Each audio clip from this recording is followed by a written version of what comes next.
Buenas tardes. ¿Ya estamos en directo o no estamos? Vale.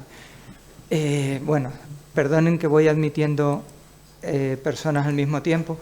Decía que buenas tardes, hemos llegado al último día y bueno, vamos a ver cómo nos sale el experimento que tenemos con Jorge Chinea desde Detroit. Él es catedrático en la Universidad de Wayne y es un especialista en la historia de la América Latina colonial. Sus principales, digamos, líneas de investigación son las que se relacionan con la inmigración, con el asentamiento y la explotación colonial en el Caribe hispano. Él ha incidido mucho en los conceptos de categorías raciales, de construcciones sociales de la raza, y en ese contexto ha impartido muchísimas conferencias, pues yo diría que por todo el mundo, o por medio mundo al menos. Es un profesor muy reconocido y tenemos la suerte de que nos vaya a acompañar esta tarde. Y bueno, no sé si nos oyes y si nos ves relativamente bien, Jorge. Adelante. Sí, vale, pues adelante, tienes tus 45 minutos. Muy buenas tardes, ¿me escuchan? Sí, adelante. Pues en primer lugar deseo agradecerle a José Antonio que me haya invitado a esta presentación. Para comenzar quería mencionarle algunos detalles sobre mi formación académica y profesional, además de lo que ya comentó Toño. Yo nací en Puerto Rico y crecí en los Estados Unidos desde la edad de los 13 años. Yo perdí el lenguaje cuando llegué a Estados Unidos porque desde que llegué en el 67 he estado en los Estados Unidos. Y fue un proceso lento durante el cual fui cobrando conciencia de mi identidad cultural. Y esto se debió en gran parte a un movimiento de renacimiento cultural que se dio en Estados Unidos en la época de los 60 y los 70. Y ahí fue donde la población hispana, la mexicoamericana y luego puertorriqueña, comenzaron a reestudiar su identidad y a apreciar su cultura, especialmente los elementos indígenas, africanos y, claro, españoles. Y yo fui parte de ese renacimiento, me nutrí de esas ideas hasta que finalmente fui a la universidad y comencé a tomar clases. Yo no conocía mucho del apellido. La gente me preguntaba a menudo en Puerto Rico y en Estados Unidos, ¿qué es eso de Chinea? ¿De dónde viene? Yo no sabía, pero yo le pregunté a mi madre y ella me explicó un poco de eso, y finalmente cuando fui a Puerto Rico en el 1977, en un programa de estudios de intercambio estudiantil, tomé unos cursos de historia puertorriqueña y me encontré con que había gente con el mismo apellido en Puerto Rico. Los visité y comencé un proyecto de genealogía en aquel entonces que nunca publiqué. Me llevé todo el material a Estados Unidos, lo puse en una caja y ahí se quedó. Y solamente lo usaba en conversaciones familiares. Cuando alguien me preguntaba de dónde tú vienes, pues entonces yo sacaba la caja y decía, pues mira, he estado recopilando todos estos datos. No fue hasta hace unos años atrás que la exdirectora del Instituto de Cultura Puertorriqueña, de la revista del Instituto de Cultura Puertorriqueña, Gloria Tapia Ríos, me preguntó si yo podría darle un capítulo para un libro sobre el pueblo de Toalta. Y ahí fue que yo le dije, pues mira, yo tengo esta caja en casa y puedo comenzar a atar los cabos sueltos y a ver si puedo armar un ensayo y te lo doy. Y ahí fue que publiqué lo que había comenzado 25 años atrás. Eso es un pequeño resumen de cómo yo llegué a este tema. En esta propuesta, que es un poco ambiciosa, deseo explorar el impacto que tuvo el expansionismo europeo del siglo XV en adelante en los pueblos indígenas de los archipiélagos canarios y antillanos. Es un tema totalmente nuevo para mí. Lo único que conozco del tema antes de comenzar este proyecto fue lo que había hecho 25 años atrás, cuando tuve la oportunidad de visitar las Islas Canarias. Adquirí unos cuantos libros en aquel entonces, conocí a algunas familias chineas y pude, ¿verdad? Adentrarme en la historia de los guanches y cómo se colonizaron las islas. Y recientemente escribí un ensayo sobre las relaciones prehispánicas entre Santo Domingo y Puerto Rico, o sea, la antigua colonia de la Española y Borinquen o Puerto Rico, de la época prehispánica hasta el fin del periodo colonial, a fines en Santo Domingo, a fines del 18, en el caso de Haití. Y ahí fue que me animó mucho la idea de hacer algo más o menos comparado sobre la historia de Puerto Rico y las Islas Canarias. No obstante su localización geográfica en polos opuestos del Atlántico, intentaré resaltar algunos paralelos que surgen de esa experiencia compartida entre Canarias y Puerto Rico, particularmente con relación a la conquista y colonización de dichos territorios y el papel que ambos factores han desempeñado en los estudios postcoloniales sobre la pervivencia de los diversos elementos culturales asociados a las poblaciones de ambas regiones. Pero antes de comenzar, Toño, no sé si todavía tienes el video que salió en el internet, si es posible ponerlo, no sé. ¿Me oyes? No lo tengo aquí, pensé que lo tenías tú. Perdón. Lo ponemos a lo último. Vale. Vamos a hacerlo a lo último. Vale. Y así entonces darle comienzo. Hace unos años atrás, cuando estuve haciendo mi doctorado en la Universidad de Minnesota, el tema era la inmigración de las Indias Occidentales, o sea, el Caribe no hispánico a Puerto Rico en el siglo XIX. Tuve la oportunidad de leer El insularismo. Es un libro que ha traído a mucha gente que lo ha leído de diferentes modos. Algunos críticamente se han quejado de que el libro es un poco pesimista porque habla de lo que él llama los siglos en blanco.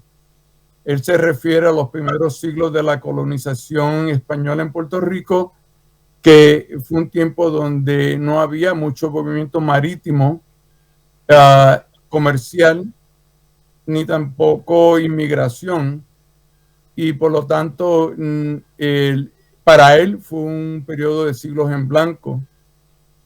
Un poco sobre el autor. El autor terminó su maestría en Artes de Letras en la Universidad de Columbia en Nueva York en el 1928 y siguió el doctorado en la Universidad Complutense de Madrid en 1932.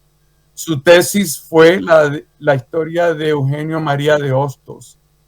Luego ocupó el cargo de director del Departamento de Estudios Hispánicos, el primer director del Departamento de Estudios Hispánicos de la Universidad de Puerto Rico, y se unió a las filas del Partido Nacionalista Puertorriqueño, fundado en los primeros años de la década de 1920. El libro es la culminación de una encuesta llevada a cabo en las páginas de la revista Índice. Yo tengo por aquí el volumen que no sé si ustedes lo puedan ver, pero se lo voy a mostrar en unos momentos. No sé si lo pueden ver. Esta es la revista Índice, subtitulada Mensuario de Historia, Literatura y Ciencia, que fue publicada el 23 de abril de 1929 en el aniversario de la muerte de Miguel de Cervantes, y terminó de ser publicada el 28 de julio de 1931. Uno de los auspiciadores y promotores de la revista fue Antonio Pedreira. Durante su tiempo en esa revista, él formuló una encuesta que invitaba a los lectores a reflexionar y contestar una serie de preguntas sobre la identidad puertorriqueña. La encuesta decía: ¿qué somos y cómo somos? Y entonces las preguntas que él hizo leen así: ¿cree usted que nuestra personalidad como pueblo está completamente definida? ¿Existe una manera inconfundible y genuinamente puertorriqueña? ¿Cuáles son los signos definitorios de nuestro carácter colectivo? Esas fue las preguntas que él se hizo y desencadenaron en la publicación de Insularismo, que, como les había mencionado, tuvo una recepción más o menos buena y también crítica de algunas personas que se sintieron ofendidas porque no les daba mucho crédito al pasado puertorriqueño. Según explica Juan Flores, antiguo profesor de la Universidad de Nueva York y especialista en el área de análisis cultural y social, Pedreira teje su texto tomando como base las narrativas coloniales dominantes de una isla confinada, aislada y atrasada, enclavada en un entorno geográfico limitado y mayormente rodeada de enemigos imperiales de España y de piratas que frecuentemente la asediaban y la invadían, de modo que los isleños se sentían atrapados y no se atrevían a echarse al mar, según lo había sugerido el obispo Damián López de Haro a mediados del siglo XVII, cuando dijo que los puertorriqueños no se atrevían a echarse al mar por miedo a que los cogiera el holandés, que era uno de los grupos que invadían a Puerto Rico en aquel entonces. A pesar de su énfasis en el determinismo geográfico y el uso de expresiones etnocéntricas con relación a los choques raciales antagónicos que se dieron en Puerto Rico, Pedreira exhorta a los puertorriqueños a superar su aislamiento y perder el temor al pirata amenazante, el que no siempre ha sido holandés, según escribió, y cito: para que el mundo nos conozca y nos potencie, hay que dejar de ser Robinson Crusoe. O sea, salirnos de aquella isla desierta donde este señor se mantuvo por 20 de años. Salgamos a pescar, dijo, aunque nos coge el holandés. Puede ser que alguien un día regrese con las redes llenas. O sea que el libro de Pedreira era un llamado a los puertorriqueños de su época a que se volvieran a reeducar y reconcientizar sobre la historia de la isla. Aquí en la lámina 2, en la lámina 2 que ustedes pueden ver ahí, está la carátula del libro y hay una explicación a la mano derecha de el contexto. Puerto Rico había pasado de manos de España a Estados Unidos en 1898 y 30 años más tarde, cuando Pedreira está en su apogeo intelectual, había ocurrido una gran depresión económica que dio como resultado la caída del sector azucarero y la agricultura de ese periodo, de modo tal que las condiciones de aquel momento le recordaron a Pedreira y a otras personas de su época de la condición asimétrica, la relación asimétrica de Puerto Rico con los Estados Unidos, y los motivó a buscar una solución al problema sociopolítico que estaban viendo. En el libro, él utiliza la metáfora de una embarcación, Puerto Rico como una embarcación que había levado el ancla a finales del siglo XIX, cuando a Puerto Rico le dan la Carta Autonómica de 1897 y que los Estados Unidos destruye cuando desmantela todo el sistema administrativo que había estado establecido cuando las fuerzas de su país, de Estados Unidos, invadieron la isla unos 8 meses después. Así que ese fue el contexto sociopolítico de la época cuando se escribió ese libro.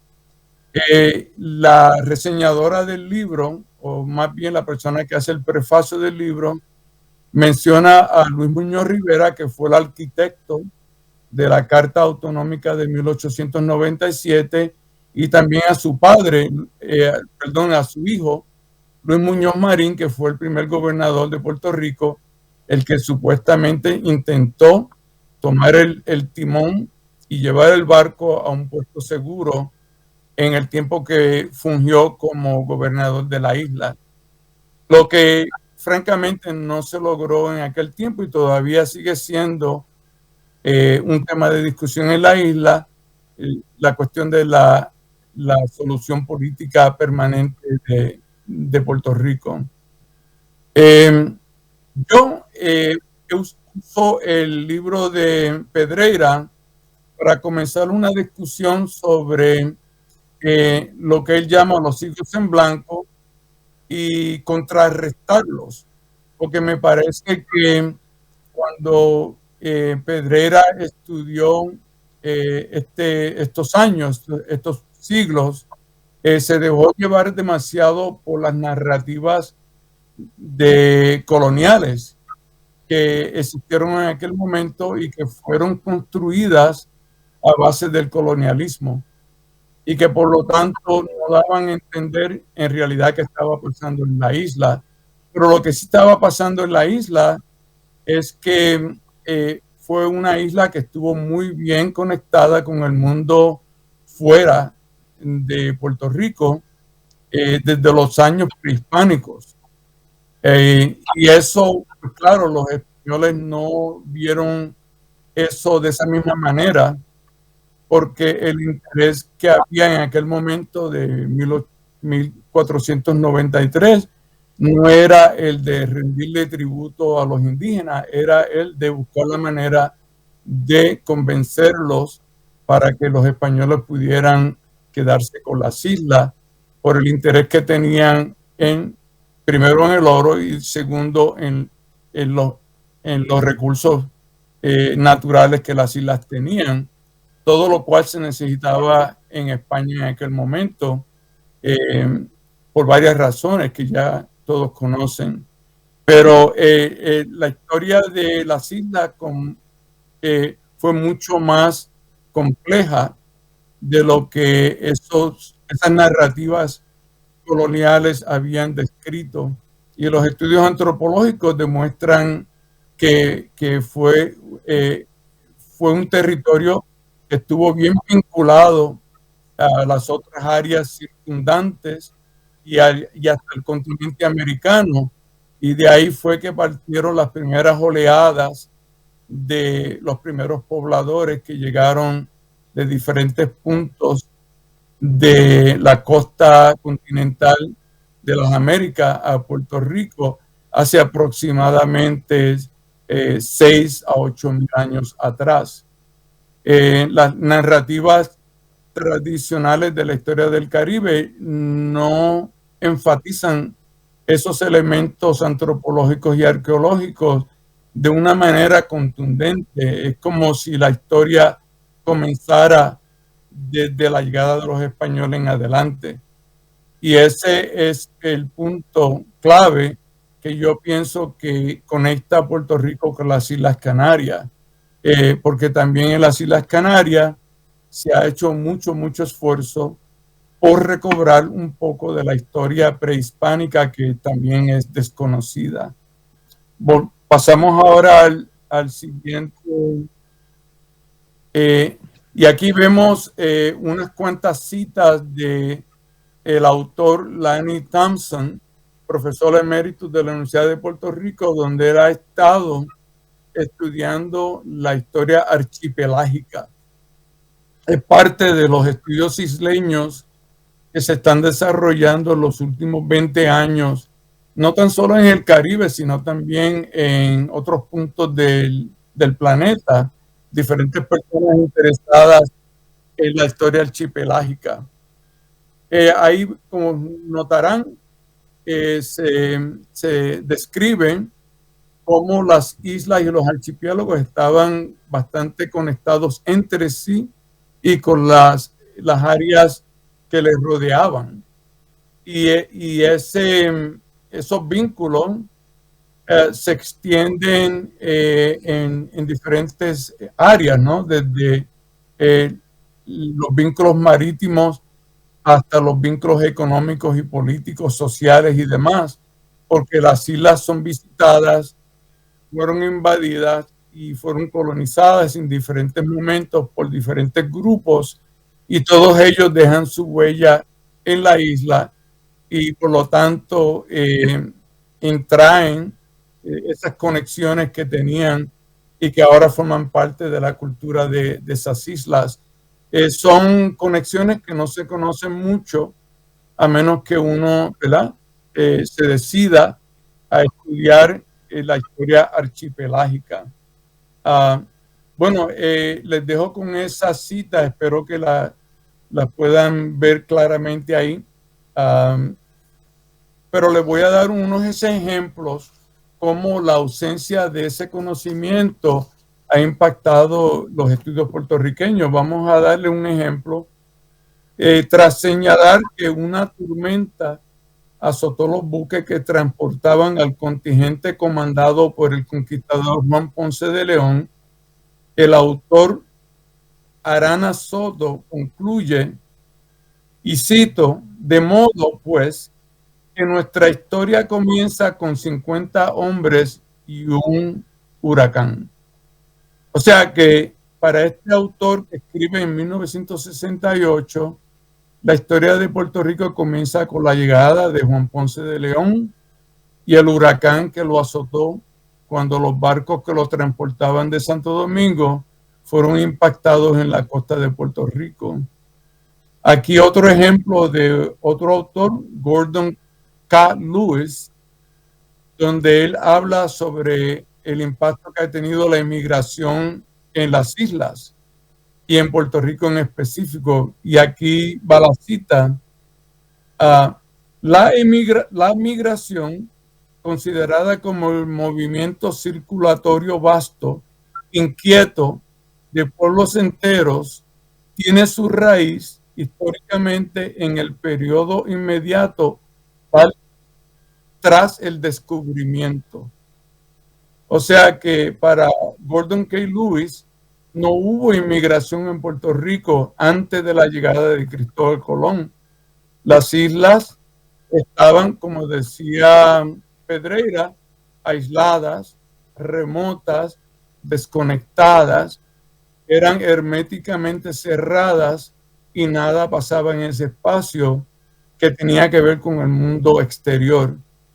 Estas son solamente dos citas de las muchas que podemos encontrar de una u otra manera en la literatura puertorriqueña.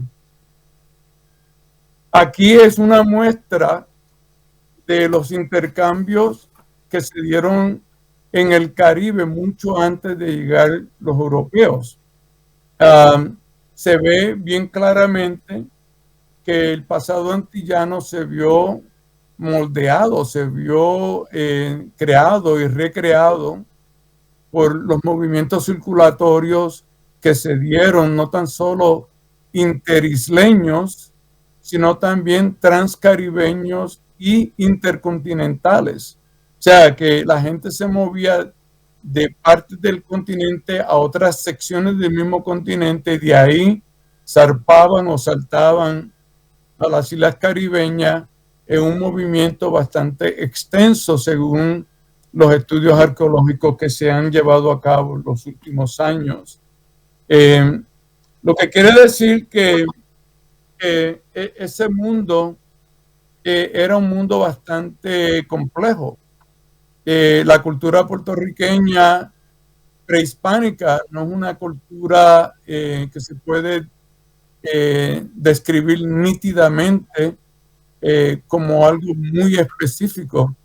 Aun cuando hablamos de los taínos, realmente estamos hablando de varias oleadas de grupos que llegaron en diferentes épocas del pasado prehispánico puertorriqueño, como los saladoides, por ejemplo, que llegan en diferentes oleadas. Algunos van de isla a isla y otros saltan en viajes transatlánticos desde la costa del Orinoco hasta Puerto Rico. Es más, uno de los últimos trabajos llevados a cabo por los antropólogos sugieren que la última oleada significativa, la que hizo el mayor impacto en Puerto Rico, llegó de un viaje transatlántico. O sea, los indios aparentemente se percataron de las corrientes marítimas y de los vientos.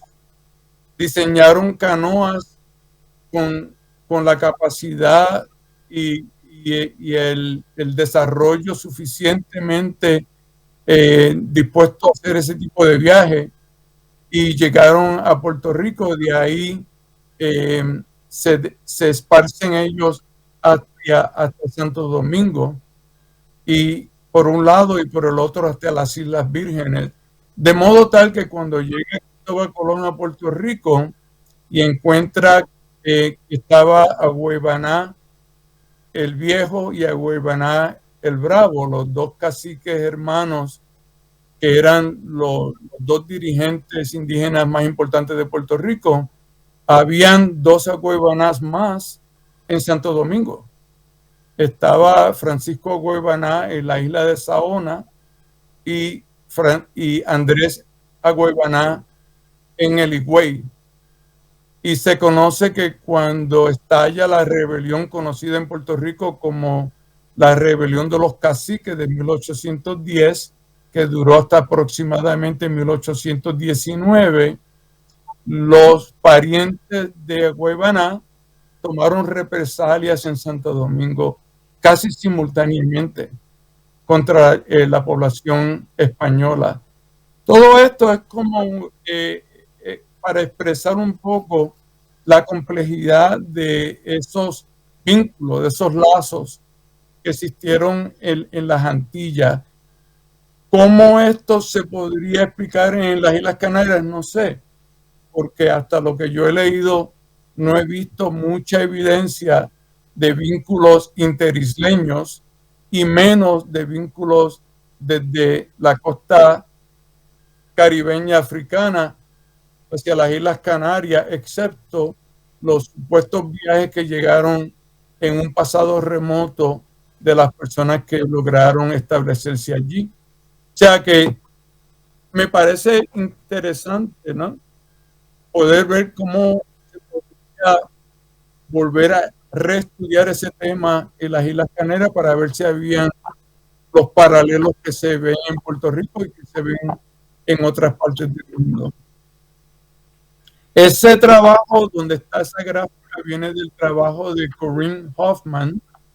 Ella ha estado a la cabeza de un grupo de arqueólogos de otros países, no son todos del mundo caribeño, son de otros países, algunos de Europa, algunos de Estados Unidos, que se han dado la tarea de volver a estudiar esos movimientos que se dieron en el pasado. Esa es una copia de la revista donde ella publicó ese ensayo, la revista Antiquity. También han escrito varios puertorriqueños, han sacado artículos en esa misma revista. Este es uno de los colegas de Corinne Hoffman, el doctor Renier Rodríguez Ramos. Es un antropólogo que se ha dedicado también buena parte de su carrera profesional al estudio de la población precolonial puertorriqueña. Nótese que la selección de la palabra precolonial en vez de prehistórica. Y eso se debe que en la arqueología moderna hay una tendencia en tratar de no utilizar la palabra prehispánica porque a veces tiene una connotación peyorativa. O sea que la expresión prehispánica a veces tiende a dar a entender que se habla de un mundo de la época de la era de piedra, de un tipo donde todavía no habían humanos en el planeta. O sea, no necesariamente se entiende así, pero a veces la gente lo ve así. Yo estuve leyendo un artículo en Canarias sobre un programa de educación que se estaba organizando, donde se habló de ese mismo tema, de por qué se usa la palabra prehistórica cuando los pobladores que llegaron a las Islas Canarias lo hicieron ya cuando la época prehistórica había terminado. O sea que mucho después de la época prehistórica tradicional. Eso es un comentario aparte para que vean cómo se va encajando un nuevo discurso arqueológico y también histórico en Puerto Rico. Me parece que también tiene algunos paralelos con la historia de las Islas Canarias. Recientemente también se escribió un libro muy interesante que se llama La isla que se repite. Este libro lo escribió el novelista y cuentista cubano Antonio Benítez Rojo. Es un tipo de libro que podríamos llamarlo postmodernista en su enfoque. Cae dentro de los estudios, lo que llaman los estudios, los estudios sociales, según Julio de Hostos Caraballo, estudiante de literatura comparada en la Universidad de Puerto Rico. El autor sostiene que el Caribe es un metaarchipiélago que se extiende mucho más de sus fronteras territoriales. O sea, es el mismo punto que nos trajo Lanny Thompson, donde él dice que los archipiélagos no son simplemente los territorios insulares en forma de islas que existen flotando bajo el agua, sino que esos archipiélagos son unos lugares de encuentros y desencuentros, de relaciones y conexiones que van cambiando a través del tiempo, no tan solo la cultura, sino también la fauna y la flora, porque entran y salen diferentes contribuciones de diferentes áreas. Por ejemplo, en los estudios de las Islas Canarias que yo he visto, se habla de animales que no existieron quizás en la época que llegaron los guanches, ¿no? O que llegaron los primeros pobladores bereberes de la costa africana.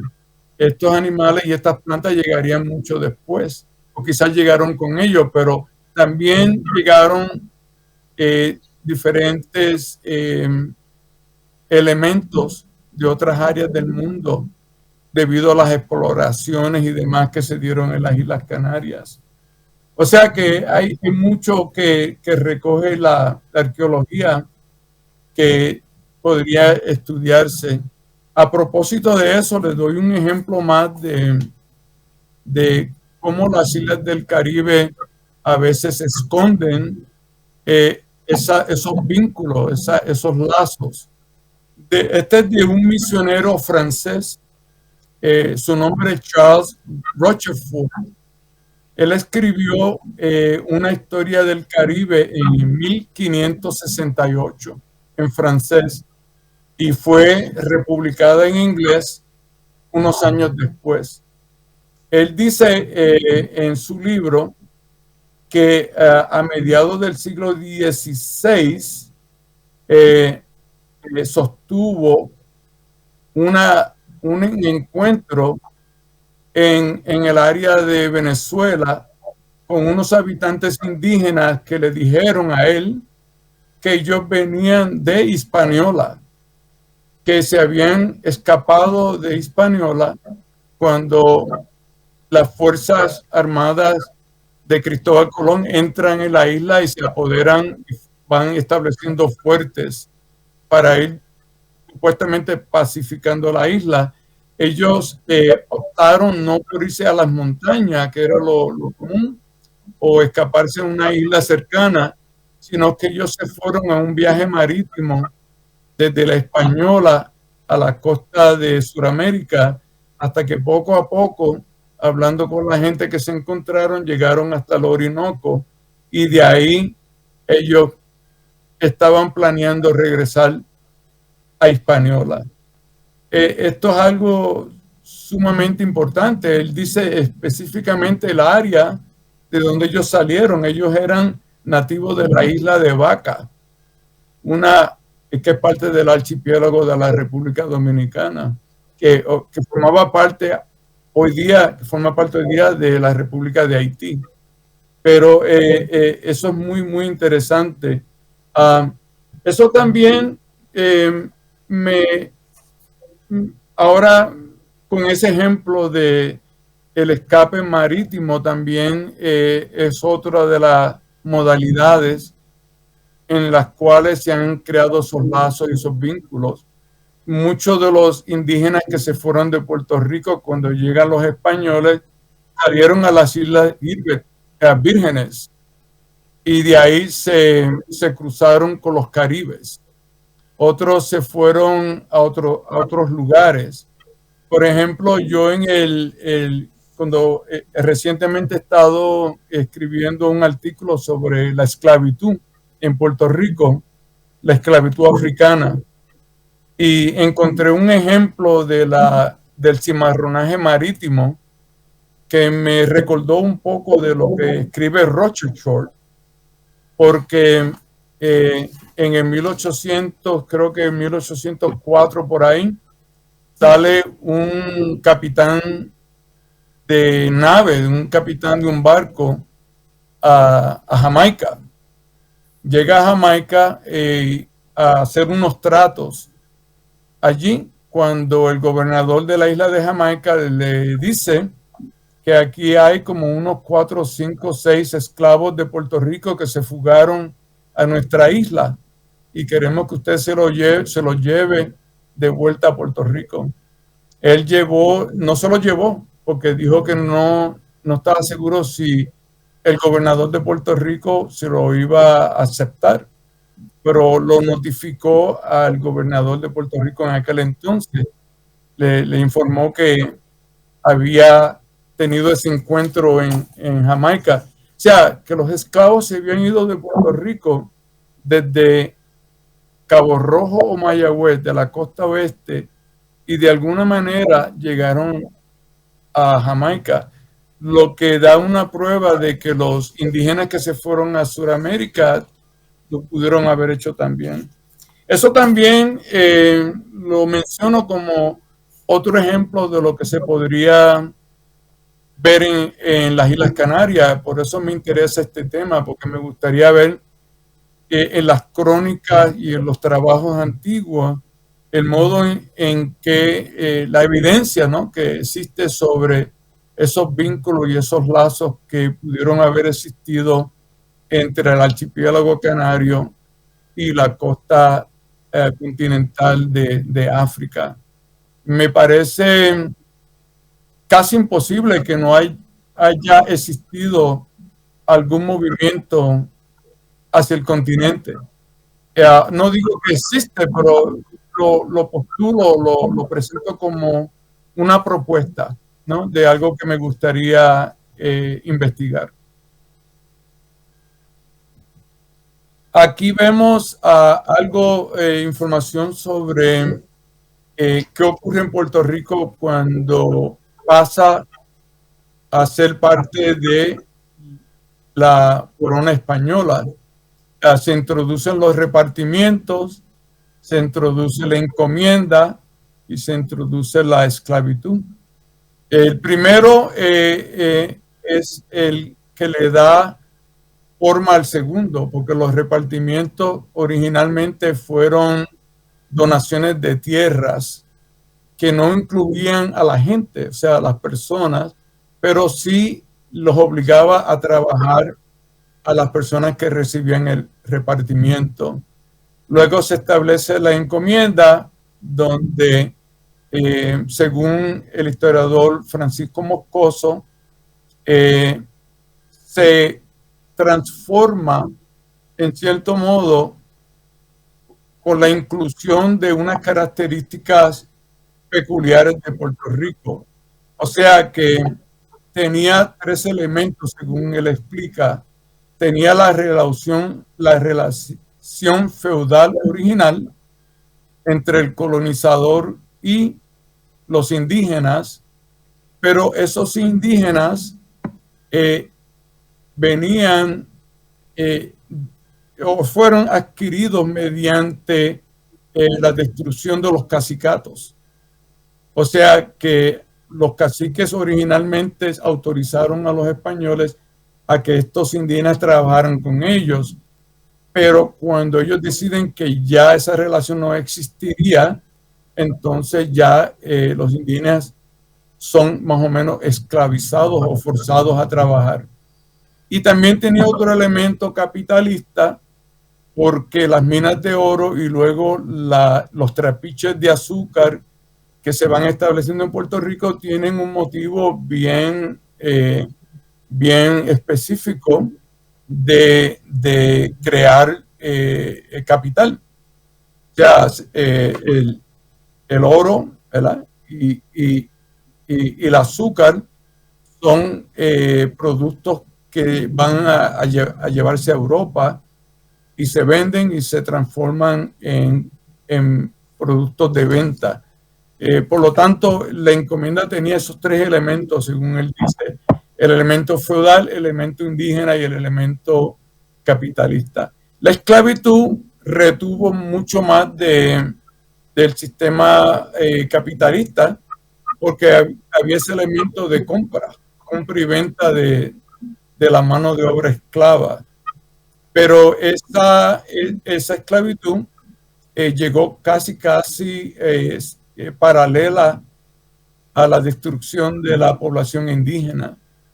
Y por lo tanto, por ejemplo, la primera rebelión esclava en Puerto Rico fue una rebelión mixta, o sea, donde los esclavos que se rebelaron lo hacían conjuntamente con los indígenas. Por lo que se cruza la cultura africana por la cultura indígena. Eso también me lleva a mí a pensar hasta qué modo la cultura africana que llegó a las Canarias se entrelazó con la cultura guanche, o no la cultura guanche, porque entiendo que la cultura guanche era de Tenerife, pero la cultura indígena de todas las islas, donde también se estableció la esclavitud africana. O sea, me interesa ver eso para ver cómo se conectaban ambas. Porque en Puerto Rico la rebelión la primera rebelión de esclavos en Puerto Rico tuvo elementos indígenas que participaron. Y lo mismo sucedió en Santo Domingo. Bueno, la cuestión fue que cuando estalla esa rebelión y cuando también estalla la rebelión de los caciques, se recurre a la trata de esclavos indígenas en el Caribe. Es menos conocido en la historiografía, pero se conoce, pero es menos conocido. Los españoles utilizan las cabalgadas en Puerto Rico, pero también en otras zonas. La justifican con la guerra justa y también utilizan la caza directa de esclavos. Pero también utilizaban el rescate, que era otra forma de llevar la población a Puerto Rico esclavizada. Me quedan 15 minutos, ¿verdad? No, ya me voy. Déjame resumir unos detalles más y 5 minutos más. Ok. Muy bien, gracias. En esta imagen que comparto ahora da una idea de la importancia que tuvo la trata de esclavos indígenas, porque siempre se habla de la trata de esclavos africana, pero en las Islas Canarias sucede algo parecido. En este caso se habla de unos 1.500 a 2.500 indígenas que fueron llevados a España desde las islas del Caribe. Ese es otro paralelo con las Islas Canarias que me gustaría trabajar. Aquí vemos en esta imagen el desarrollo del sistema del comercio triangular, que es el responsable de la llegada forzosa, involuntaria, de unos 10 a 15 millones de cautivos africanos y cautivas africanos que van a Puerto Rico y de ahí a otras partes de la América a trabajar de forma obligatoria. Aquí la descripción numérica de cómo se va dividiendo toda esa población en diferentes zonas de América del Norte y el Sur y también Centroamérica. Aquí hablamos un poco de el impacto que tuvo la formación de ese Atlántico Negro. Y quiero recordarle, por ejemplo, un comentario que hizo Francisco Moscoso en un artículo sobre las Islas Canarias. Ahí se lo leo bien rapidito. La cantidad de pobladores blancos que nos vienen desde Canarias durante la primera centuria nuestra es preciso añadirle a eso, es preciso añadirle el número de gentes de color, negros puros y mulatos, esclavos y libres, que también arriba a nuestras playas a lo largo del siglo procedente de esas islas. O sea que cuando se habla de la población, la inmigración canaria a Puerto Rico, hay que tomar en cuenta que algunos eran descendientes de guanches, y si no guanches puros, o por lo menos indígenas puros, pero otros eran mestizos. Y además que llegaron muchos inmigrantes que no eran blancos, también de las Islas Canarias, que formaron parte de la población canaria en Puerto Rico. Aquí vemos una descripción del desarrollo socioeconómico de Puerto Rico. Si acaso interesan, autorizo a Toño que comparta el PowerPoint con los que estén interesados para que tengan las imágenes ahí. Pero la isla no estaba desconectada, excepto que cuando se termina el oro y cae la industria azucarera, sí se desconectó, pero esa desconexión no ocurrió en el periodo prehispánico, ocurrió en el periodo postcolombino y tuvo que ver más bien con el desarrollo del colonialismo en Puerto Rico en aquella época, pero que terminó ya con la por la reforma borbónica de mediados del siglo XVIII. Aquí ven un poco algunos de los trabajos que he estado leyendo para hacer una relación o conexión entre Puerto Rico y las Islas Canarias. He estado leyendo trabajos como los de Dominic Boffel y el de Rodolfo Schuller. Son dos especialistas alemanes que se han interesado en estudiar estos temas. Son trabajos bastante antiguos, algunos del 30 y del 50 del siglo pasado, pero todavía lo que escriben está vigente, o sea, son útiles y son fuentes valiosas para el estudio de ambas islas o ambos archipiélagos. Aquí les dejo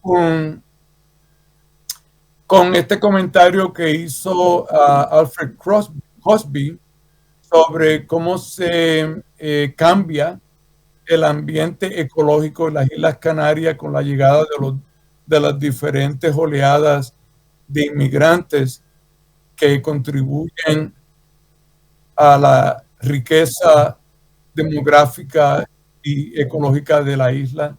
Aquí un poco sobre la diáspora africana en las Islas Canarias, que es un tema que me interesa mucho y voy a entrar de lleno como parte del proyecto que estoy interesado en desarrollar. Aquí un comentario de generoso Eduardo Morales Muñoz, uno de los primeros que se interesó en trazar la influencia canaria en Puerto Rico, incluyendo la área del Toa. Yo nací en la área del Toa, en Toa Alta. Ahí tienen la copia, la carátula del libro donde yo tengo ese artículo que habla sobre la familia chinea en Toa Alta. Si están interesados, ese artículo está disponible en línea, gratuito, en el portal llamado academica.edu. Academica.edu, pueden entrar ahí, se suscriben gratuitamente y pueden bajar o adquirir ese ensayo y otros que yo he escrito que están ahí sobre ese tema. Aquí, para concluir, algo de la población de Toa Alta, y ese mapa, ese cuadro lo puse ahí para que vean que en la historia de Puerto Rico el elemento no blanco fue también significativo. O sea, siempre se habla del impacto ibérico, pero ese impacto ibérico vino cruzado debido a los cruzamientos que ya habían ocurrido en el Atlántico Norte, primero con los musulmanes, luego con los africanos y después con los berberes. Y aquí en este libro, muy importante, que se escribió en Puerto Rico, El país de los cuatro pisos, donde el autor asegura que el primer piso puertorriqueño fue el piso negro y afromestizo. Aquí algo de los primeros padrones y censos que se hicieron en Puerto Rico, donde uno nota la preponderancia del elemento negro en la historia de Puerto Rico a comienzos del siglo XVI, después en el siglo XVII. Este es un libro que lo tengo listo para leer, o sea, lo tengo en la lista de los libros que voy a leer, y hace poco le envié un correo electrónico a Francisco García Talavera para dejarle saber que estoy interesado en leerlo. Él estuvo aquí en Puerto Rico, en la Sociedad Puertorriqueña de Genealogía, donde hizo una presentación sobre, si no este material, sino otros que él había escrito. Muchas gracias a todos y perdonen que me haya extendido un poco.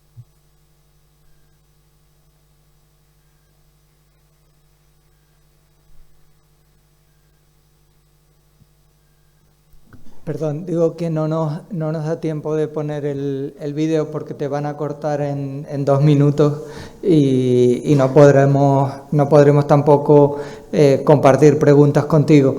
En cualquier caso, me comprometo a una cosa: las preguntas que la gente te quiera trasladar, puedo enviártelas por correo electrónico y a su vez tu respuesta se la envío a las personas que estén interesadas. ¿Te parece, Jorge?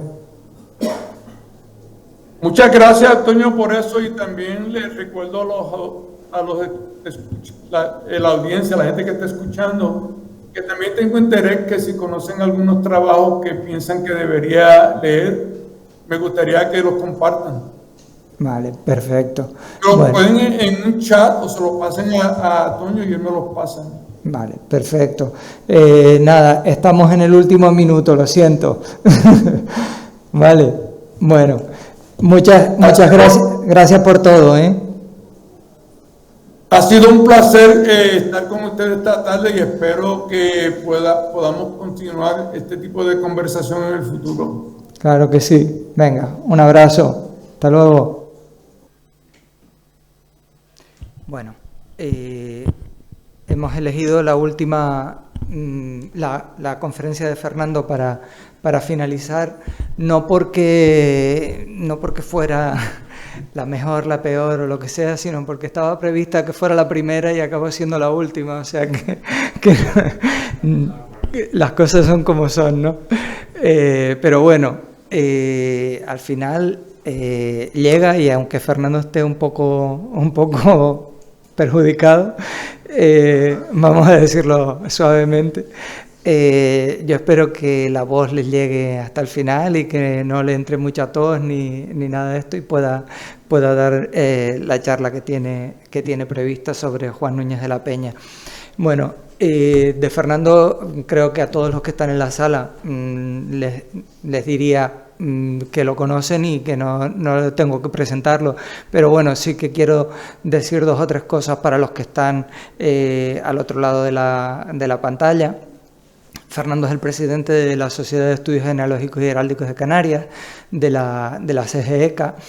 Decía que desde 2012 es el presidente de la CGECA, y bueno, creo que bajo su mandato se han logrado muchísimas cosas en el ámbito genealógico de Canarias, una internacionalización como pocos podían esperar, y sobre todo darle credibilidad a este tipo de estudios y cientifismo. Yo cuando hablo de cientifismo me refiero al rigor con el que se trata la genealogía hoy en día en Canarias. Por tanto, creo que su nombre estará siempre ligado a estos estudios y a, como digo, a la dignificación que han tenido y que están teniendo y que van a continuar teniendo con él en la CGECA, ¿no? Pues como digo, la idea era, si vas a hablar, bien, si no, cállate ya. Digo que la idea era que él hablara el primer día para hacer una presentación al final, que es lo que haremos como clausura de esta charla y demás, pero bueno, eso lo comentaremos al final. Cuando tú quieras, si quieres hablar un rato, hablas un rato, y si no quieres hablar, pues como puedas. Adelante. Buenas tardes. Yo me vine hoy con el propósito de aburrirlo un rato y no me voy a ir sin lograrlo. O sea, lo voy a intentar. La tos de ahora no es sino una reacción nerviosa ante tanto inmerecido elogio que el amigo José Antonio me ha dedicado. Por cuestiones de la juventud me quito las gafas para poder continuar.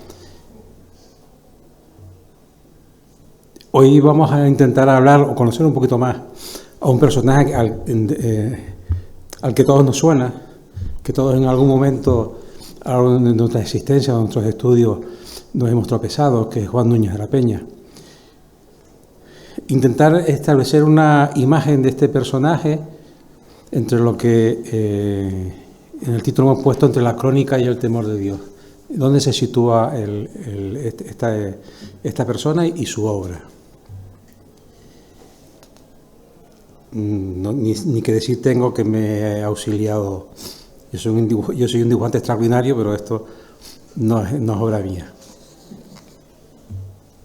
Bien, un elemento común de todo inicio de investigación genealógica, lo tenemos todo muy establecido, incluso antes de empezar a cualquier investigación, antes de sentarnos en la idea de iniciar una investigación personal o colectiva, es que elementos comunes son que para iniciar una investigación tenemos que irnos a los archivos.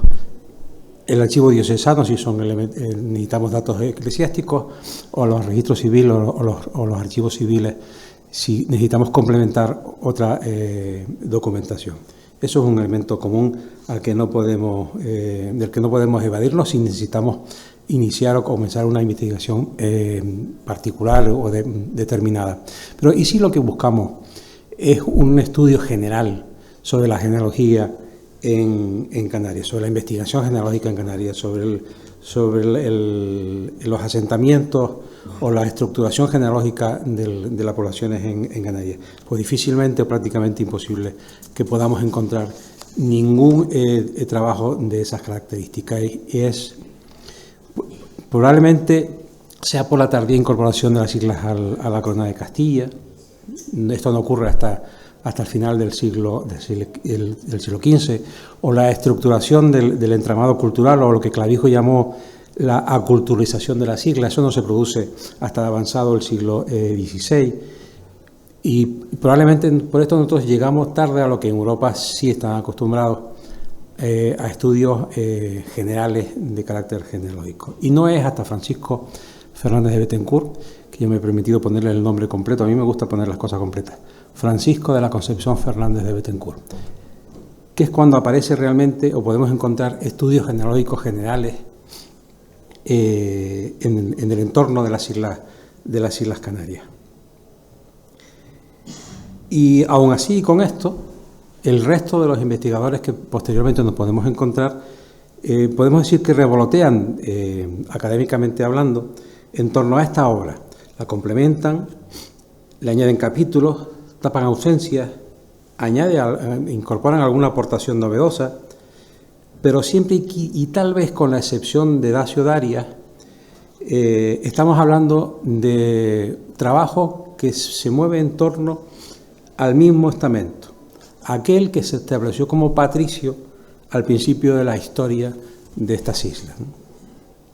En palabras no escritas del profesor Sanchís Ruiz, la investigación de la familia o de los linajes se quedó en Francisco Fernández de Bethencourt, pero son de gran interés, y coincido con él, todos aquellos asentamientos familiares que no entierran sus raíces en los periodos anteriores al siglo XVI. Podríamos afirmar, al menos esa sensación tengo yo, que el gran corpus genealógico, quizás tal vez de todos los territorios, pero fundamentalmente de Canarias, lo vamos a encontrar siempre una afirmación hecha con mesura y con prudencia por el destino que esta información pudiera tener en el origen o más tarde, en las miles de páginas de los protocolos de los escribanos.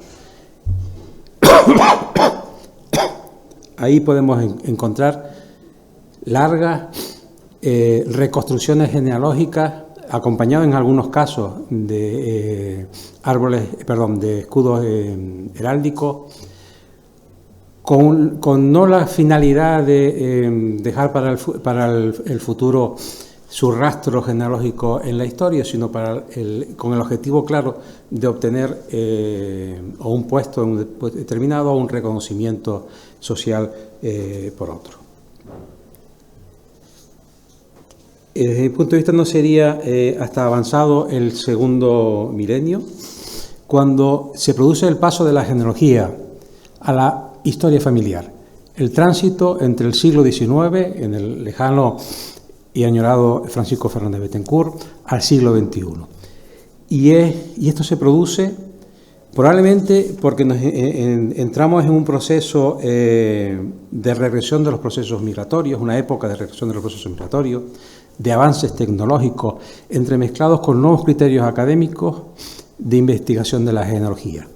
Y es aquí donde se produce un fenómeno académico liderado desde mi punto de vista con gran maestría por los profesores González Marreros y Oliva Pérez, hoy afortunadamente aquí presentes con nosotros, que está permitiendo acceder a toda esta información que busca no lo individual, no lo estamental, sino lo universal.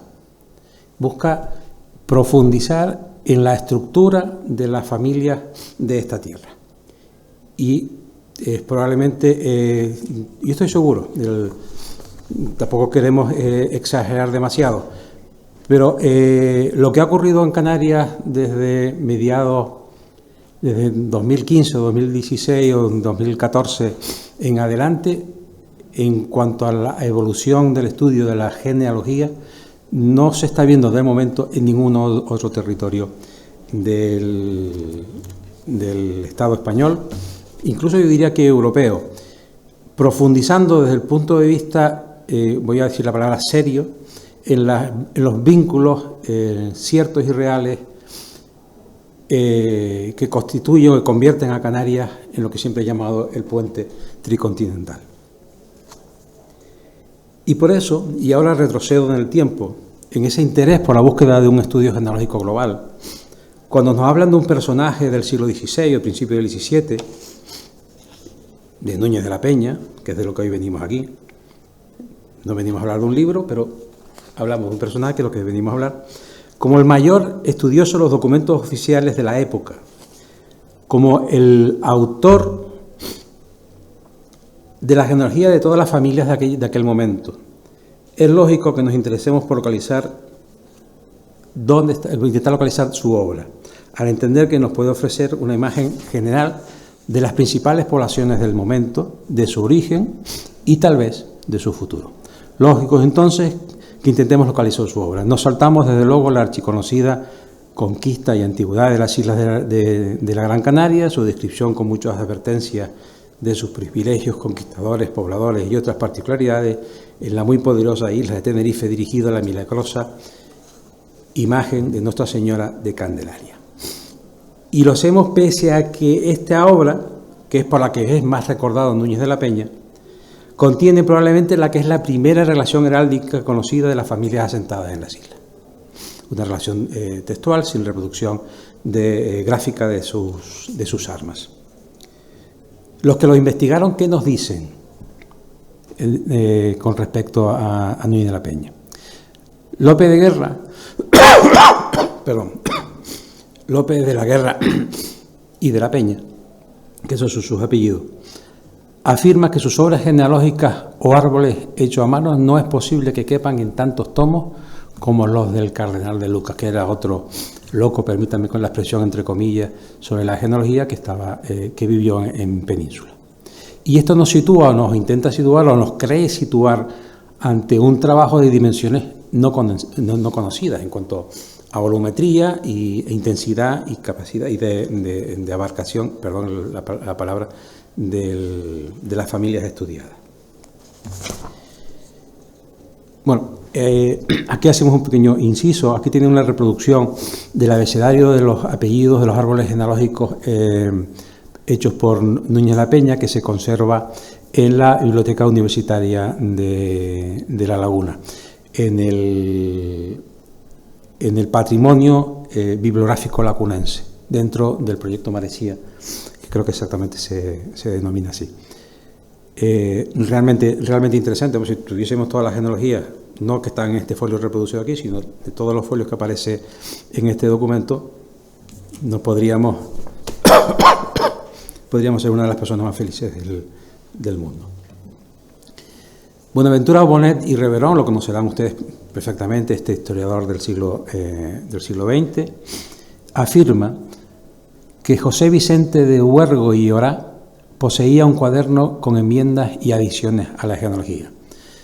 Es decir, redunda en la existencia de un trabajo real de Núñez de la Peña, pero también nos dice, sin nombrarlo, que su trabajo está fraccionado, que se repartió por la razón que sea, que se dividió. Este señor, José Vicente de Huergo, tiene hojas sueltas. Esto que sin duda es una realidad, pues imagínense lo que deben existir en los archivos privados guardados y no localizados. Probablemente ni sus propietarios sepan que entre esos legajos y esos libros antiguos que tienen en esos anaqueles que hace tiempo que no abren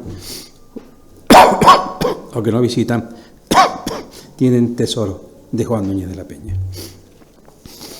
No sé si Juan pintaría tan bien como el de la imagen, pero bueno, ahí quedó bien. Y seguimos con sus investigadores, el propio Buenaventura Bonet Reverón, junto con Dacio Daria, nuestro personaje herreño. Algunos de los que nos acompañan aquí lo estudian con frecuencia. Nos hablan de la existencia de un libro de escudos de armas, todos dibujados a mano, que comprendían las familias de todo el archipiélago y sobre todo las Giralgas. Nos vuelven a mencionar obras de Núñez de la Peña que no conocemos.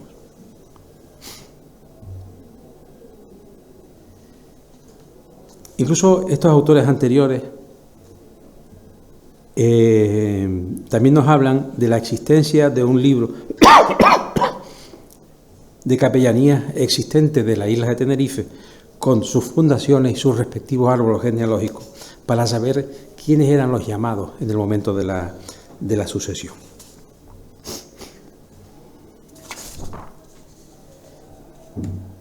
Bien, nos encontramos entre sus investigadores otras personas que pudieron acceder a su obra, a José Álvarez de Rijo, que sí tuvo ante sí algo parecido a lo que Bonet y Daria nos describían. Y él sí pudo ver y pudo manipular el llamado libro de Hacienda del Mayorazgo y bienes vinculados que instituyó y fundó el señor Francisco Benítez de Lugo, etcétera, etcétera, etcétera, etcétera. Permítame que hoy me salte toda la textualidad, que contiene al menos 30 árboles genealógicos y 77 blasones de diferentes apellidos y familias, relativos todos o vinculados todos con los Benítez de Lugo del Durazno, aquella zona entre el puerto y la Lotava. Además de la reproducción de los escudos principales de los Benítez de Lugo.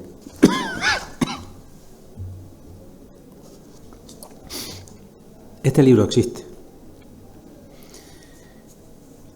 El conocimiento previo de este libro lo tenemos por el mismo fondo que hablábamos de la Universidad de La Laguna, en Maresía, porque Álvarez de Rijo hace un estudio caligráfico de la obra de Juan Núñez de la Peña y reproduce la portada de este libro mayor de los Benítez de Lugo, que nosotros hemos podido, he tenido la oportunidad de estudiar en su parte heráldica, que fue publicada en los anales del año 2023 de la Real Academia Matritense de Heráldica y Genealogía.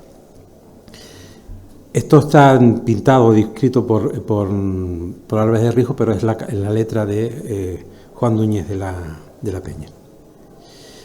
Ese mismo libro contiene esos escudos de los que él nos hablaba y que son ciertos que existen, son consultables. Lo que tienen en la hoja sepia es la copia de Juan Álvarez de Rijo, y lo que está en negrito con la tinta corrida y dañada es la obra original de Juan Núñez de la Peña.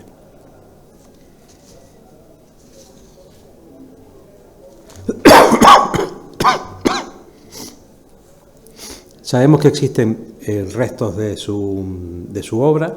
El propio fondo de la Biblioteca Municipal de Santa Cruz de Tenerife, en su catálogo, dice que tiene hasta 11 cuadernos fragmentarios, que lo podemos sumar a lo que tiene el fondo de la Laguna. El propio fondo MUR de la Real Sociedad Económica de Amigos del País también tiene material de Juan Núñez de la Peña. Pero en cualquier caso, y en conjunto, no parece que lleguen a la dimensión que sus cronistas nos dicen que tuvo la obra. Pero ¿qué nos dice el autor de su propia obra?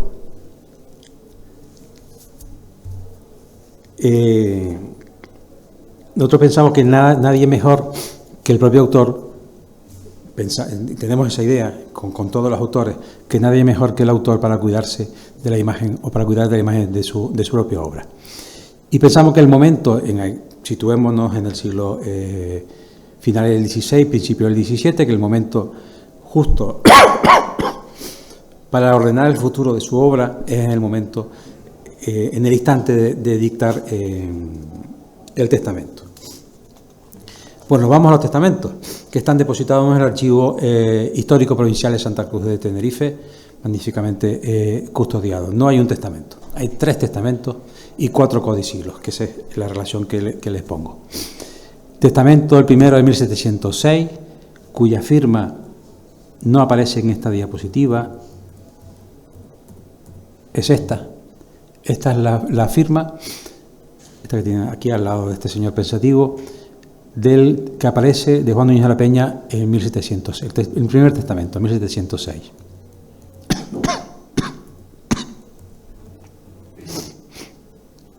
Un codicilo del mismo año y el mismo mes, el 19 de enero del 2016, otorgado hasta ante Juan Antonio Sánchez de la Torre.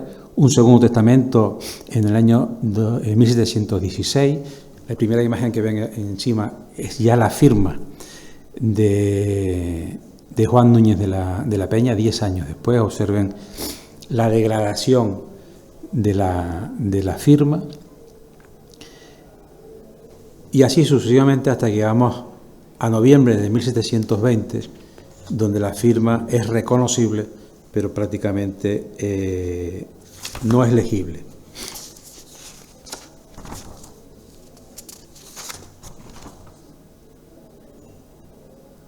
La propia, en uno de los testamentos, ahora se me fue, sí, exacto, el testamento de 1716, en ese testamento declara que perdió la vista 3 años antes. Es decir, en 1713 ya podemos decir que Juan Núñez de la Peña no veía.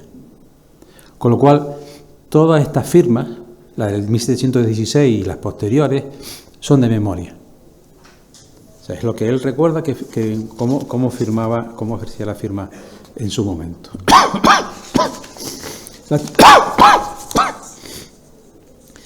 Pues frente a los testamentos nos encontramos las estructuras tradicionales de los testamentos de aquel momento. Comienza identificando, nos dice quién es, cuál es su vecindad y de quién es. Es decir, yo, Juan Núñez de la Peña, ministro del Santo Oficio de la Inquisición y cronista general de los reinos de Castilla y León. Esta intitulación es la única vanagloria que se permite en toda la documentación que hemos podido consultar. Vecino, dice, y natural que soy de la ciudad de San Cristóbal de la Laguna, hijo legítimo del capitán Juan Núñez de la Peña y doña María Solís, su legítima mujer. En toda la documentación que hemos visto, tiene claro cuál es su posición y no renuncia nunca a ella. Como en todos los testamentos, nos menciona las advocaciones para la salvación de su alma, la de sus padres, no se olvida de ellos, y la de sus hermanos. Y se pone en manos, pues lo que vemos ahí, de la Reina de los Ángeles de María Santísima, Nuestra Señora Nuestra, la del Santísimo Ángel de mi guarda, la de los bienaventurados San Juan Bautista y los santos apóstoles Pedro y Pablo, el patriarca San José, San Gregorio el Magno, mi padre San Agustín, no olvidemos que Juan Núñez de la Peña era un agustino, el seráfico San Francisco y Santa Catalina Mártir, mis especiales devotos, dice, y los demás santos y santas de la corte celestial. Vamos, los llamó absolutamente todos en pos de la salvación de su alma. Y seguimos, y dispone su enterramiento. Seguimos con el mismo esquema de los testamentos que podemos encontrar en el siglo XVII-XVIII. Que su cuerpo sea amortajado, puesto con su hábito, con el hábito del padre Agustín, para ganar las gracias que le sean concedidas. En el convento de San Agustín, es decir, donde ejercía, donde quería ser enterrado, en la parte y lugar donde se producen las procesiones que se hacen cuando el Santísimo Sacramento, y donde se hace la pausa del sacerdote para llevar a su Divina Majestad en sus manos, en esa procesión que hacen en los tiempos del cantar del Veni Tantum, que yo la verdad es que no me he detenido a situar cuál es el momento del año en que esto se produce. Y se cerca, lo ubica mucho, de la sala de profundis de dicho monasterio.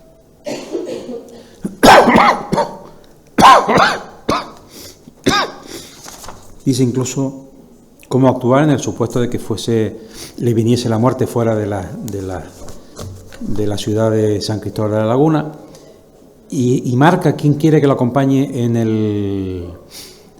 durante su entierro. Y dice que quiere estar acompañado de las 3 comunidades de la laguna: la de San Agustín, la suya, la de Santo Domingo y la de San Francisco, todas. Y que además las hermandades y cofradías que hay en su entorno, y cita alguna, la de la Cinta, la acompañen también en su entierro. Más adelante pide el acompañamiento de la cruz de la propia parroquia de los Remedios, la actual catedral de la Laguna. Que tiene capacidad económica lo demuestra en todos sus testamentos y en Codicilo, cuando ordena gran cantidad de misas rezadas o cantadas. Las más para San Agustín, 20. Santo Domingo también, y San Francisco, 10 cada una. Pero es que además instituye fiestas y procesiones. O sea, deja dinero para que anualmente se celebre una fiesta determinada, en este caso la que corresponde a la Señora de la Peña, e instituye una procesión que se desarrollaría por el interior del claustro de San Agustín. Entiendo que el actual Instituto de Canarias, pues la iglesia fue la que se quemó.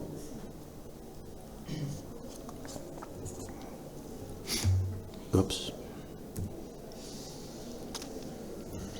Además, ese dinero del que hace gala, es decir, sus propiedades que las relata todas, y ahora citaremos, las destina para sufragar todos estos gastos que él está dejando ordenados en sus testamentos, y también deja dinero para las cofradías y hermandades del Santísimo Sacramento, para las hermandades de Nuestra Señora del Remedio, para la cofradía de huérfanos, no se olvida. Aquí no lo menciono, pero también deja dinero para los expósitos. Entre los expósitos y ella hay una especie de relación de vecindad, y ahora la veremos. Y todo esto no es nada barato. Les pongo a la derecha, de acuerdo con las constituciones sinodales del Obispado de Gran Canaria y su iglesia, dictadas por el obispo Murga en el siglo XVII, el valor de cada una de estas misas que él dejaba ordenadas. Fíjense que cada oficio entre 8 y 20 reales. Las vigilias, 4 reales por cura y sacristán, o sea, por individuo, esta cantidad. Las misas cantadas entre 8 y 12 reales. Acompañantes desde su casa, entre 1 y 2 reales, cada uno. Llevar la cruz entre 1 y 2 reales, y la cruz, la alta o la otra. Él siempre pedía la alta. La existencia de túmulo en su funeral también tenía su coste. Bueno, esto es una recreación. Entiendo que el obispo no estaría presente ese día. ¿O sí? Su testamento, como todos los testamentos, además recoge sus propiedades. Y nos dice, entre otros pequeños detalles, que tenía 5 cercados de tierras de pan de sembrar en la cuesta, entre Santa Cruz y la Laguna. Su casa morada, situada en la calle Real, y aquí es donde digo relación de vecindad con los expósitos, frente a la casa que fue del capitán don Diego de Castilla y Palenzuela, y el hospital en Nuestra Señora de los Dolores, que no olvidemos que es donde residenciaba también la cuna de los expósitos de la isla de Tenerife durante muchísimo tiempo. Compartían, estructura entre el Hospital de Dolores y la cuna de Expósito. Habla también de otras casas altas frente a la iglesia del Hospital de Nuestra Señora de Dolores. Entonces yo sitúo en esa elipse en roja, no sé si se aprecia, que ahí probablemente es donde estuviese si no la vivienda en sí, una de las propiedades de Juan Núñez de la Peña, de acuerdo con la descripción que él hace. El Hospital de Dolores hoy en día es la biblioteca municipal de la Laguna, este Hospital de Dolores. Vale. Bueno, ahí vemos la iglesia de San Agustín sin techo, eso quiere decir que el dibujo ya recoge la desaparición, y al lado, con la torre, lo que sería el convento de San Agustín, luego Instituto de Canarias, y más tarde, bueno, no recuerdo el nombre moderno que tiene ahora el instituto, yo me quedo con el de Canarias, que me parece más evocador. Cabrera Pinto. Perfecto. Dice además que tiene cercados de tierras para sembrar en el valle que llaman de Juan Llanes, que tiene otras casas altas y bajas frente a las Nores, lindando con el callejón que sale al barranco, probablemente más cerca de la antigua Recoba, de la Plaza del Adelantado hacia abajo que más hacia arriba. Nos habla que posee 2 tributos legados por su padre, pero nos habla también de que es propietario de altar con asiento y sepultura del convento Santo Domingo de Santa Cruz de Tenerife. Así que, además de la sepultura que ya tenía y que eligió como destino último en la ciudad, en San Cristóbal, poseía otra por herencia familiar, pero esta se la lega, según el testamento, a una sobrina. Pues, entre la crónica y el temor a Dios, las últimas voluntades son, en mi opinión, la crónica de un mortal sin apego absoluto a lo que había sido, pues, de soslayo, quizás lo menciona, su labor. Ahí habla que ministro del Santo Oficio de la Inquisición y cronista general de los reinos de Castilla. En ningún momento hay un documento que nos diga, mi obra está aquí, este es el destino. No nos habla nunca, no recuerda nunca esa labor recopilatoria que le reconoce el futuro, y que de hecho está ahí, sobre normativa que logró recuperar, normativa civil, que era de aplicación pero que estaba dispersa, y él logró agruparla. No dejó nunca dicho qué quería que se hiciese con su obra. Pero en cualquier caso, todo aquello que fuese comerciable, es decir, convertido en dinero, transformado, lo puso a disposición de la salvación de su alma. Es decir, existe una dicotomía entre la imagen del estudioso de la genealogía heráldica de las Islas Canarias y lo que realmente él nos transmite, que no tiene nada que ver con esto. Él nos habla de un hombre profundamente religioso, o profundamente temeroso de su futuro más allá de la vida terrenal. En consecuencia, entre la expectativa tenemos una realidad, entre ese señor que nos iba a legar, o que supuestamente nos legó, una obra de investigación genealógica y heráldica, sin entrar en el detalle del por qué y para qué lo hacía. Hoy no hablamos de eso. En realidad nos encontramos un señor cuyo único fin era servir lo mejor posible a su Señor y conseguir su protección en la mayor medida posible. Y como diría él, al final de su libro de Antigüedades y Conquistas de las Islas Canarias, Finis Coronut Opus.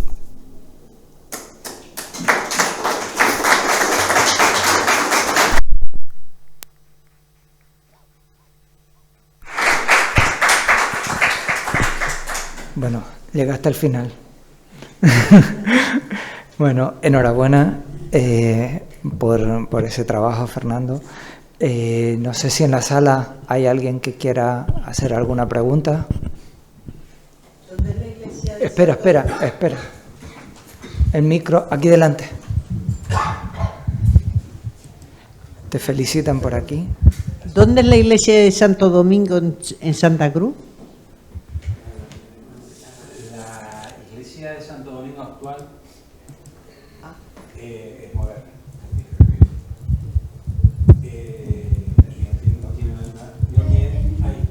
La iglesia de Santo Domingo actual es moderna, no tiene nada que ver, está en la 3 de mayo. Y yo creo que el hito más importante, lo digo porque me encuentro de aquella manera, el hito más importante que tiene esa iglesia es que ahí me bauticé yo. Sí, es que me vino a la cabeza cuando lo ibas a decir. Vale.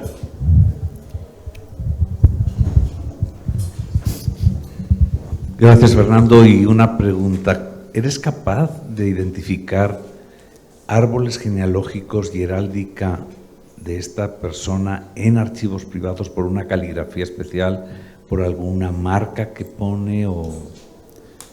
No sé si se fijan en la firma.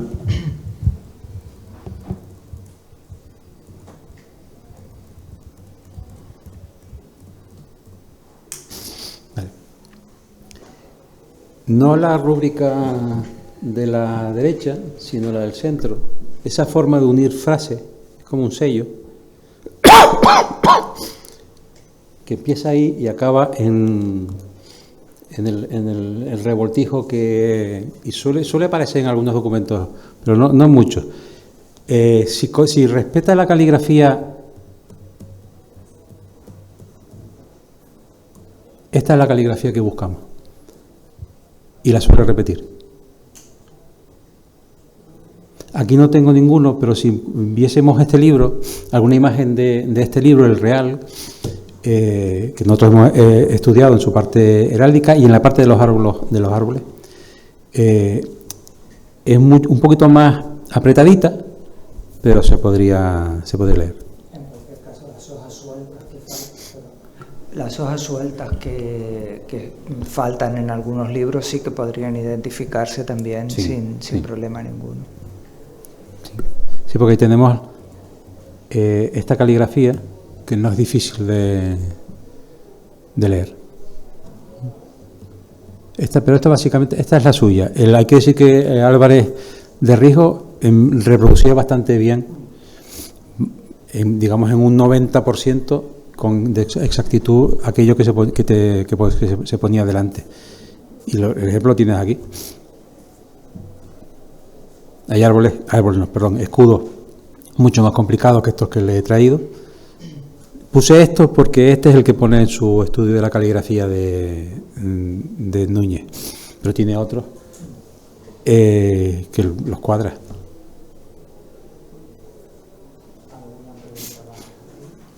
Te traslado déjame un segundo, traslado esta de aquí y ahora te doy la palabra. Te dice Omar que enhorabuena, que si podríamos rastrear cómo se administraron los bienes comerciales para la salvación de su alma y quiénes fueron sus albaceas testamentarios. Podríamos ir a los testamentos, la verdad es que en el dato ahora no lo tengo. ¿A quién dejó el encargado? Que sí, efectivamente lo hizo. Básicamente, en cuanto a familiares, era una sobrina, la cuñada y una señora que relacionada con la familia, pero en cuanto a personas cercanas, el resto era para las cofradías, las hermandades y su tranquilidad de alma. Bueno, muchísimas gracias. Bueno, en primer lugar quería felicitarle, me ha encantado la presentación. Entonces, creo que es una transparencia más atrás, donde tiene el abecedario de los apellidos, árboles genealógicos, el manuscrito que está en Marecía. Vale, entonces, yo entiendo el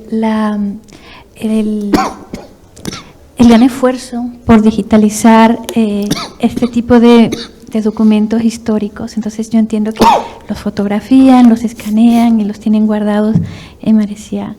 Entonces, mi pregunta es si hay algún tipo de proyecto en el que se traslade, o eso ya existe, que se traslade en digital, no la foto, sino lo que contiene, los árboles genealógicos que ahí contienen en una base de datos, por ejemplo.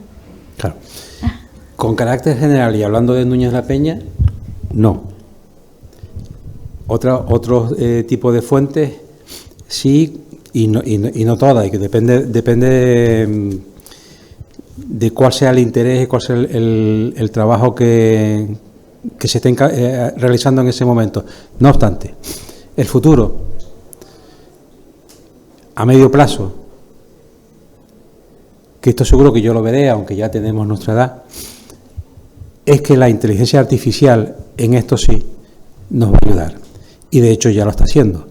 Hay entidades, y tendremos la oportunidad de verlo en junio, que están trabajando ya desde hace años en herramientas auxiliadas con inteligencia artificial que leen este tipo de documentación, que son adoctrinadas, que son enseñadas a leer por tandas de tiempo y que están empezando a revolucionar. Pero claro, hacerlo a la antigua usanza es lento, está segmentado, es decir, depende del interés del investigador de un tema o de un sector o una sección o de una población en particular. Y lo otro podrá ser más rápido cuando haya seguridad, digamos, vamos a decirle científica, pero necesitará siempre la tutorización del mortal que compruebe que el resultado obtenido, que nos devuelve, es el que pone ahí. Antes de estas herramientas del que estamos comentando, nosotros hemos hecho alguna prueba de enviar a herramientas de inteligencia artificial con carácter puro, seco, sin muchas instrucciones, un documento de esta época, y hemos obtenido una linda leyenda que no es sino eso, una linda leyenda, no una transcripción literal o aproximada del documento que le hemos accedido. Todo lo veremos, todo llegará, pero no con la velocidad que sin duda querríamos nosotros. Sí, gracias, pero eso lo entiendo, lo de que lo transcribe y entonces tenemos eso en texto o como sea. Sí. Pero yo voy un paso más allá. Yo lo que quiero es que cuando lo tengamos en texto, porque es que se pueda buscar. Porque claro, el problema es que no se puede buscar. Claro. En estos momentos no conozco yo ninguna base de datos que nos permita acceder a la transcripción de documentos. Sí existen bases de datos donde está el documento en frío al que podemos acceder y transcribir ninguno, o que tenga alguna indexación, algún resumen del contenido, y si es el que nos interesa, lo localizaríamos nosotros. Pero el objetivo, yo entiendo siempre, como genealogista, como el responsable de la Sociedad de Estudios Genealógicos y Heráldicos de Canarias, es que todo aquello que se digitalice, que se transcriba, tenga acceso público. Claro. Es que si no, nos vamos y hay que repetir el trabajo. No.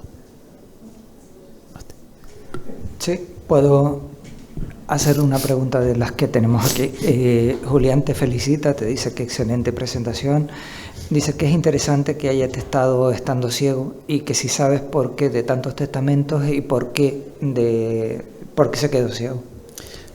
Se quedó ciego por lo que nos va a ocurrir a prácticamente todos, porque estamos todo el día... Él no tenía pantalla, con lo cual igual eso le salvó, entre comillas, a quedarse ciego antes. Pero independientemente de que tuviese alguna dificultad personal, el estar constantemente fija su visión, su vista en documentos antiguos, con caligrafías irregulares, casi irreconocibles, con iluminación que nada tiene que ver con la nuestra, lo normal es que acabase ciego. Lo grande, entre comillas, es que su memoria le permitiese firmar en rasgos identificables como su firma original.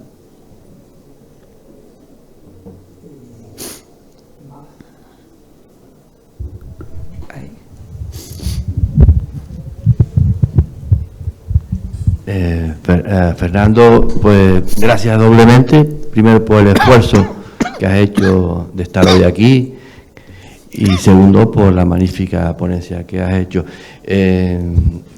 No quisiera preguntarte nada, simplemente acotar que Juan Núñez de la Peña, en el primer cuarto del siglo XVIII, es testigo en varios expedientes de nobleza y limpiezas de sangre, tenía una categoría contrastada y recurrían a él, y no estoy seguro ahora, ya estaba ciego, habías dicho, ¿hace qué año? El 13. El 13. Pues yo creo que hasta después de ese año todavía lo llamaban para expedientes de nobleza, creo recordar. De hecho, una de las cosas que mencionaban es que su memoria le permitía seguir siendo un aval de lo que se afirmaba. La vista sí la había perdido, pero la memoria no, y la tenía bastante desarrollada. Exacto, eso es. ¿Alguna más? Bueno, creo que aquí en la sala no hay más, y si no hay ninguna por aquí. Bueno, pues antes de terminar, sí que me gustaría, y vamos a ver si puedo tener la voz de Fernando también para eso, sí que me gustaría cerrar un poco con las actividades que quedan para este año. Este va a ser un año muy, muy, muy genealógico. Como digo, con Fernando ahora hablaremos de lo que se va a hacer aquí, pero recuerden que en Puerto Rico, en San Juan de Puerto Rico, entre el 22 y el 26 de octubre se va a celebrar el tercer Congreso de Genealogía Puertorriqueña, la 24ª Reunión Americana de Genealogía y el 14º Congreso Iberoamericano de las Ciencias Genealógicas y Heráldicas, que tuvo su anterior edición aquí precisamente. Entonces, pues bueno, es un poco recordarles eso, recordarles que si están interesados ya están enviando las propuestas, las normas y demás, y bueno, la posibilidad de ir unos cuantos días a San Juan de Puerto Rico y vernos allí también, ¿no? Bueno, con respecto a lo que tenemos aquí, paso la diapositiva. Pues que Fernando nos cuente algo del 14º Coloquio Internacional de Genealogía que tendrá lugar el mes que viene en La Laguna. Pues sí, el Coloquio Internacional de Genealogía vaya por la 14ª edición, que se va a celebrar aquí entre los días 25 y 28 de junio, exactamente. Va a tener varios lugares de desarrollo, pero digamos su sede central en el antiguo convento de Santo Domingo. Es un evento, lo organizamos nosotros, pero patrocinado, auspiciado por la Academia Internacional de Genealogía, dentro de la Confederación Internacional de Genealogía y Heráldica, y tenemos la colaboración del Ayuntamiento de La Laguna y de la propia Universidad de La Laguna. Y asimismo tenemos a Family Search, que es el que, entre otras cosas, nos va a mostrar la herramienta de la que hablábamos antes, que están educando para digitalizar la documentación antigua. Vamos a tener varios escenarios. Empezará el miércoles 25 de junio en el antiguo convento de Santo Domingo. Esta es la programación que si alguien está interesado, pues podemos enviárselo por correo electrónico, con diversas actividades. El convento de Santo Domingo, mañana tarde. La jornada del día 27 la hemos intitulado Jornada Universitaria, porque vamos a desarrollarla en la Universidad de La Laguna, en la zona de la Biblioteca Central, donde desarrollaremos parte de las comunicaciones que se van a presentar, y donde inauguraremos la exposición que hemos denominado La Savia de la Historia, que es el resultado, es, digamos, el compendio del trabajo que durante todo este año el Fondo Antiguo de la Universidad de La Laguna ha venido haciendo, digitalizando parte de su fondo, lo cual va a permitir que los investigadores puedan acceder a esa documentación desde la plataforma de Marecía. Desde Marecía, la plataforma de la que hablabas antes, efectivamente. Donde están ya alojados muchos de los documentos que nosotros manejamos y que se van a ir subiendo, con lo cual van a estar disponibles para los investigadores. Y esta exposición, en la que interviene la Universidad de La Laguna, Toño es uno de los comisarios, nosotros como Sociedad de Estudios Genealógicos y Heráldicos, y otros expertos. Digamos que es un compendio de esa documentación de esos fondos antiguos, como el Fondo Lercaro, por ejemplo, el Fondo Dacio, que se ha ido digitalizando y que va a estar, yo diría que prácticamente de forma inmediata, a disposición de todos nosotros. Posteriormente, en la jornada de tarde, este día 27, se desarrollará, Dios mediante, en el Archivo Histórico Provincial, con lo cual unimos todos nuestros focos de interés, lo civil, lo académico, en nuestro coloquio. Y ya acabará el sábado 28 con el resto de las comunicaciones y la clausura. Es una oportunidad, es el tercer evento internacional que hemos tenido la oportunidad de ver en nuestras islas.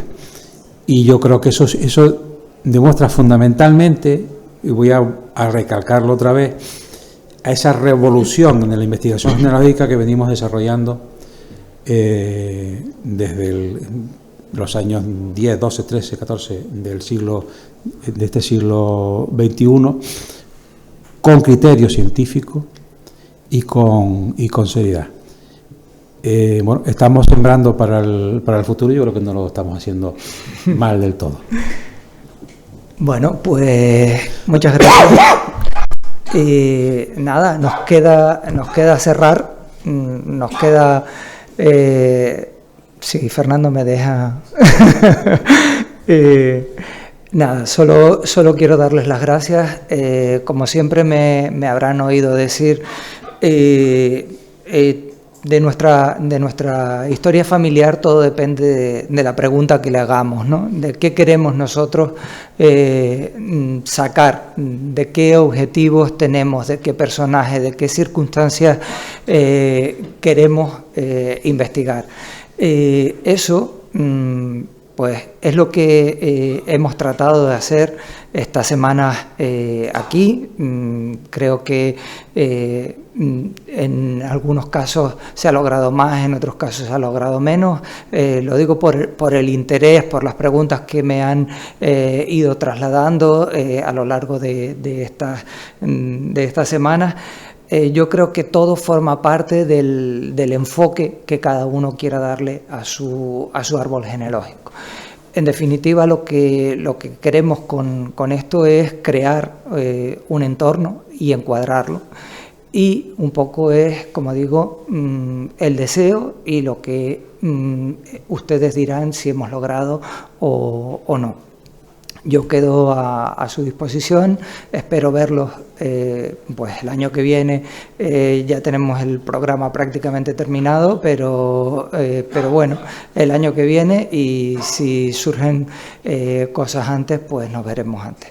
Muchísimas gracias a todos, a los que han estado al otro lado y a los que han estado en la sala también.